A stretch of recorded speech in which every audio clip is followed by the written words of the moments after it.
दिल्लीत जैन बोर्डिंग हाऊसच्या मुद्द्यावरून आक्रमक झालेल्या रवींद्र धंगेकरांनी आता थेट पंतप्रधान मोदींना पत्र लिहिलं।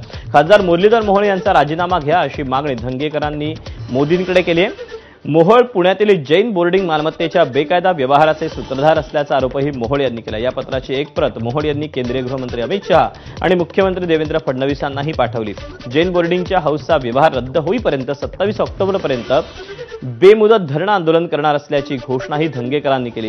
गेल्या काही दिवसांपासून दररोज मोहोळांवर नवनवे आरोप करणाऱ्या धंगेकरांनी आज थेट मोदींनाच पत्र पाठवलं। त्यामुळे महायुतीत आणखी तेढ वाढण्याची शक्यता आहे।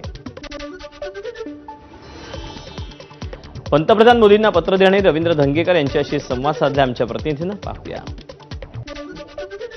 माजी आमदार रवींद्र धंगेकर सध्या आपल्या सोबत आहेत। 18 दिवस झाले हे सगळं लोक रस्त्यावर येत आहेत आणि 18 दिवसांनी त्यांना जाग काढले हा प्रश्न सगळ्यांना पडलेला आहे। हा प्रश्न मला बी पडलेला आहे। पण काल सन्माननीय देवेंद्र फडणवीस साहेबांनी यांना बोलून घेतलं आणि यांना सक्त सांगितलं की तुम्हाला आता हा विषय मिटवायचा का नाही।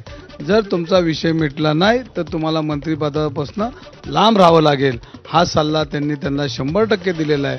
त्यामुळे आज ते नतमस्तक व्हायला आलेत आणि नतमस्तक होऊन त्यांनी जी आता आज बोलायला लागले की मी आता ह्या मंदिरासाठी आलोय, मी किविलवाने प्रयत्न आहे, आता मी आता करतोय। तुम्हाला म्हणजे वाईट अवस्था आहे। असला खासदार मी कधीच पुण्याचा पाहिला नाही। खासदाराची अवस्थाच वाईट झाली।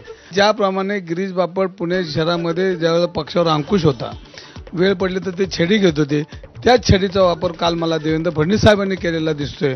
बघ नाही तर आता तुला हे सगळं भोगावं लागेल, हे त्यांना कानमंत्र काल दिलेला आहे आणि त्या कानमंत्रानुसार आज ते किविलवाने प्रयत्न करतात मी आता सोडवल। मग 18 दिवस आम्ही तेच म्हणतो ना, तुम्ही काहीतरी भूमिका करा। कॅमेरामॅन विजय राऊतसह मी मिकी घई, एबीपी माझा, पुणे।